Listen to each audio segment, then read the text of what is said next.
Now the remnant also, not only are they in the presence of God, but they also know the fear of God. Look what it says in verses 11 through 15 of Isaiah 8. He says, "For the Lord spoke thus to me with his strong hand upon me, and warned me not to walk in the way of this people."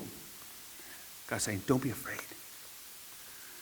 "Do not call conspiracy all that this people calls conspiracy, and do not fear what they fear, nor be in dread.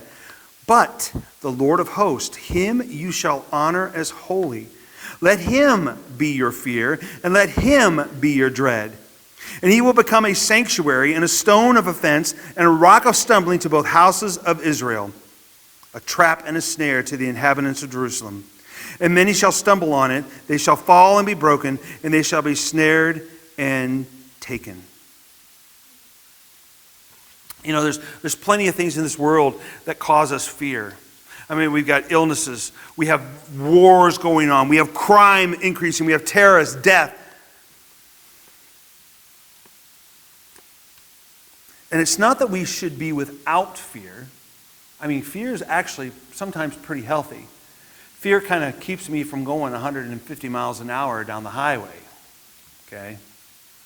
Not necessarily fear of the bubble lights in the back of behind my car telling me to pull over, as much as fear of losing control and killing myself. You know, most of us don't intentionally put ourselves into positions where we're going to be seriously harmed, though there are some who've been called to do so. There are some who've been called right now to go over to the Ukraine and do mission work, or to go to Poland and do mission work for those refugees from the Ukraine. Poland's just right there. Who knows what's going to happen? They could be attacked tomorrow. Some people are called to do that. It has more to do about our approach to it. We cannot overlook God in the circumstances of our lives. I think too many times it's too easy when we're going through our daily parts of our lives for us just to put God on the back burner. Yeah, I know. I read my Bible this morning. Okay, I'm good. Now I can go out throughout my day. I get my day done. And we kind of put him on the back burner and kind of forget about him throughout the day. We can't do that. God needs to be part of our daily lives, every part of it. We must see that God is working in and through all the events of our lives. All the things that are swirling around us, God is working in them. He's leading people into our paths. He's keeping people out of our paths. And in the process of our fear of God stabilizes our approach to life. So what is this idea of, fear of God? What does it look like? First of all, what it says in Isaiah is that we should see God as being holy. We need to regard God as holy. See, when we fear God, we treat God as God. I think sometimes, too many times, we treat God as just this vending machine that we can call him when we need him. But God is God.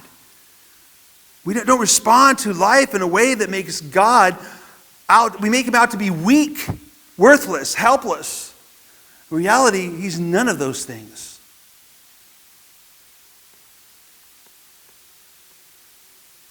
Don't fear the one who can kill the body, but fear the one who can condemn the soul to hell. I mean, God is God. God is creator. God is all. He's everything to us. If God is God, then it is he that finally matters. All these things, I've got a lot of things in my life that I have to concentrate on and think about. In the grand scheme of things, all those things take second place to God. They're not important. It doesn't matter where I shouldn't say that, because it does matter where I put things in the refrigerator, because my wife has certain things she wants in certain places, and I have certain things I want in certain places. But in the grand scheme of things, all that really doesn't matter. What matters is God. Who is he in my life? Do I trust him? Do I have fear of him? Do I honor him in his glory? See, God is unavoidable. No matter if we believe he exists or not. I love it when an atheist says, well, I don't believe in God. I don't believe that God exists. That really doesn't matter. because he does. And one day you'll find out, and it'll be too late. It doesn't matter whether you believe he exists or not. He does.